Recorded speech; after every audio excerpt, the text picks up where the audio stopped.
3 years later, Holy School was closed and students were bused to Bluffton. So Arlene, Jerry, and I went by bus to Bluffton. We were happy to get out of the school Mom was in, and she was happy for us to leave. I had her for a teacher again in grade 7. Arlene was going into grade 7, and Jerry just wanted to be with his friend Bob. 1965, Dad had open heart surgery. I had graduated and moved to Red Deer. Arlene hated school, so Mom told her to stay home and look after Dad, which she did. And Jerry was busy making dandelion wine with his friends and hiding it in their lockers at school.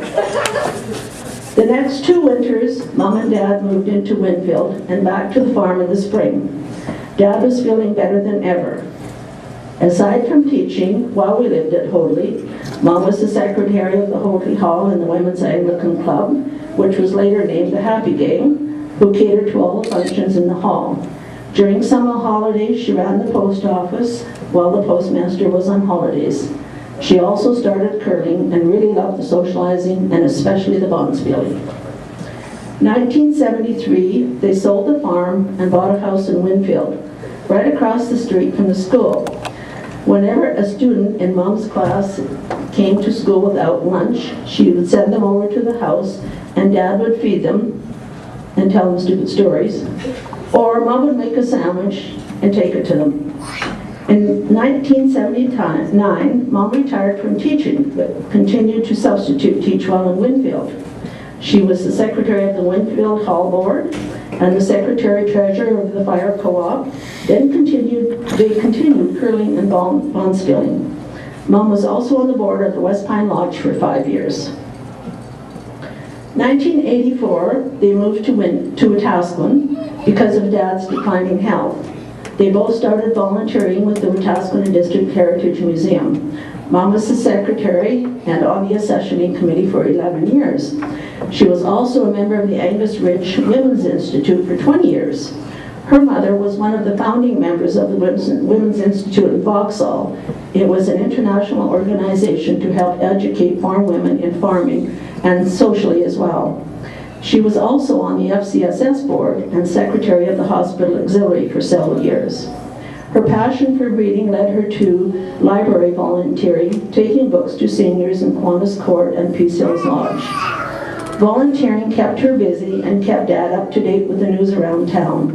Dad passed away in June of 2000, and in 2004, Mom moved to Sunrise Village.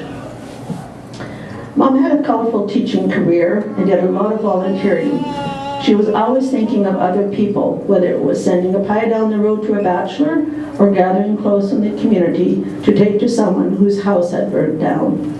She is a great teacher and a great volunteer, but above all else, she's a great mom, grandmother, and friend. Whenever we asked her a question when we were growing up, she always answered with a question, which really made us think for ourselves and become strong, independent people. She would always listen, never saying much, but keeping us talking until we made up our own minds as to what we were going to do.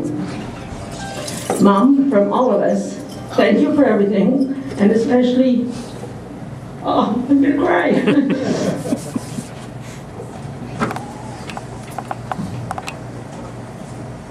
And especially all you have taught us. We love you. Happy 90th birthday.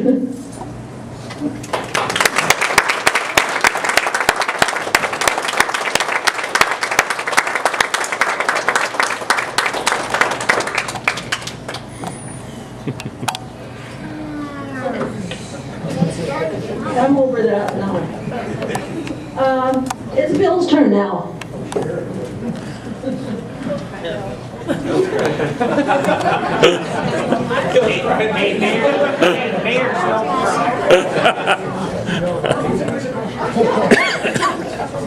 Some days it doesn't take much to cry, yes.